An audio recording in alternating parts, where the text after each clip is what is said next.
안녕하세요. 동행자님들, 아더맘입니다.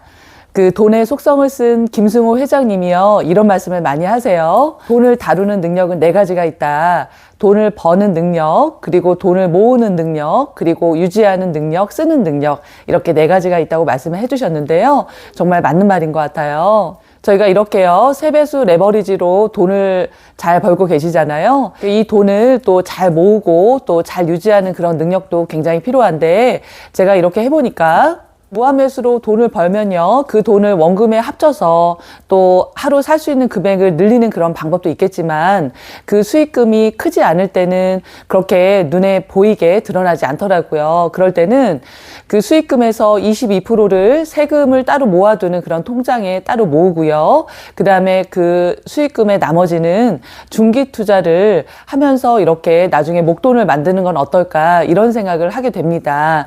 그래서 요즘에 또 중기 투자에 대해서 관심을 갖고 물어보는 분들이 계셔서요. 다시 한번 그 부분 자세하게 한번 설명드릴게요. 제가 참고했던 책이죠. 부자들의 세배수 ETF 투자 시크릿이라는 책입니다. 여기에 보면 결론은 5월에서 8월 달까지는 주가가 내려간다. 그리고 나머지 달에는 오를 수 있으니 그거를 올해 5월에서 8월까지 분할로 매수를 한 다음에 내년에 4월 달에 그걸 매도를 한다. 이런 게 큰 골자인데요. 이 세부적인 걸 한번 보면 지난 18년 동안 매년 1월에서 4월에는 다우지수가 우상향할 확률이 50%였다. 그런데 5월에서 8월까지는 우상향으로 상승할 가능성이 6%대다.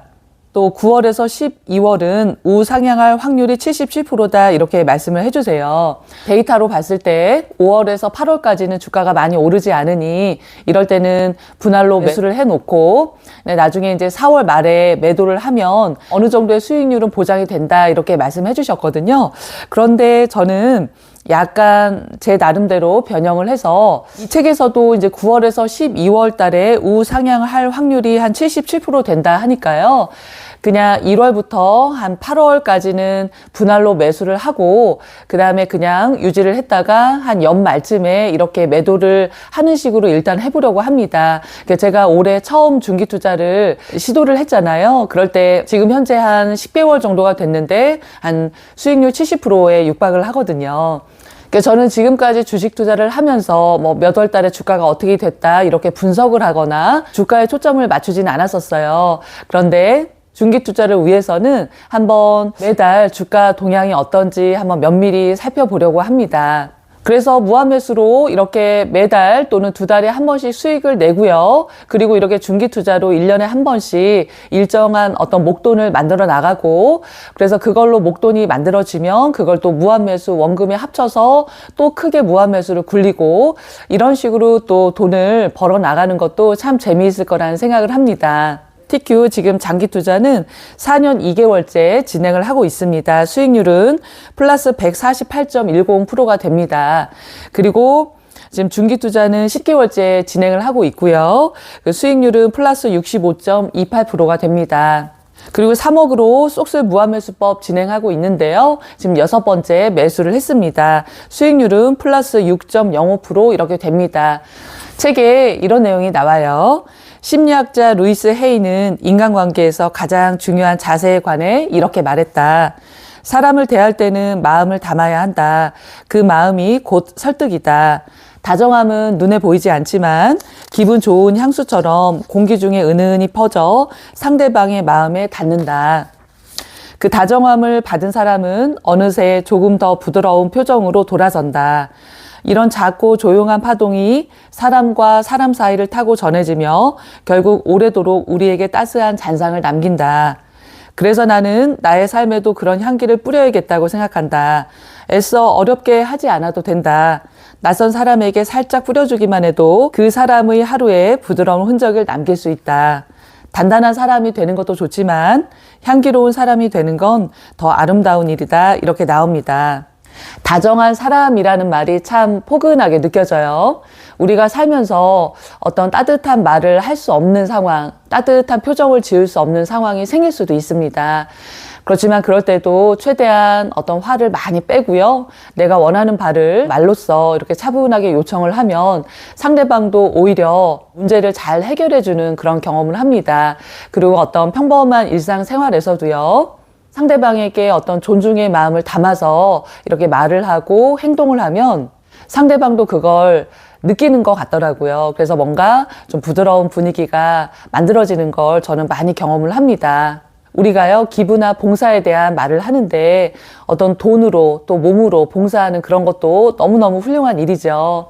그런데 우리가 일상생활에서 어떤 타인에게 보내는 따뜻한 말 한마디, 그리고 부드러운 표정 한 번 짓는 거, 그런 것들도 사람들에게 도움을 주는 것이거든요.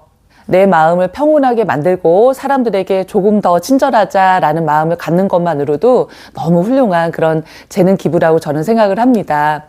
그러면 이번 주도 애쓰셨고요. 저는 또 다음 주에 찾아뵙겠습니다. 안녕히 계세요. 최근에 업체에 부탁을 드려서 침대를 청소를 했습니다. 저는 이런 거를 처음 해봐요. 그냥 매트 커버나 이불을 정기적으로 세탁하고 이렇게만 침대를 관리했었는데요. 얼마 전에 동그리가 산책하다가 이제 은행을 먹어서 그게 토하는 과정에서 이제 그런 침대에 묻어서 그 노란 물을 좀 없애려고 한번 알아보던 중에 이렇게 침대도 정기적으로 업체를 불러서 하는 게 좋다라고 그래서 한번 알아봤죠. 그래서 결국은 이제 해야 되겠다라는 판단이 들었어요. 그래서 저희는 슈퍼싱글 2개를 붙여서 이제 침대를 쓰고 있고 남편과는 그리고 작은 딸은 슈퍼싱글 다른 퀸 사이즈 이렇게 침대를 쓰고 있는데 그래서 이렇게 한번 전체 다 4개를 청소를 했어요. 그래서 처음에는 이렇게 건식으로 쫙 먼지를 빨아들이는데 먼지가 상당하더라고요. 그래서 저 침대 매트리스 속에 있는 그런 먼지를 쫙 빨아들이는데 정말 놀랬고 그래서 이렇게 하고 나서는 이제 습식으로 그래서 이제 오염이 된 것들 그런 거를 어떤 약품을 뿌려서 이렇게 지우는 그런 작업까지 하시더라고요. 그래서 이렇게 물이 이렇게 오염된 물이 이렇게 나왔어요. 정말 신기하게. 그래서 이쪽 방도 이렇게 어떤 좀 천연의 그런 제품이래요.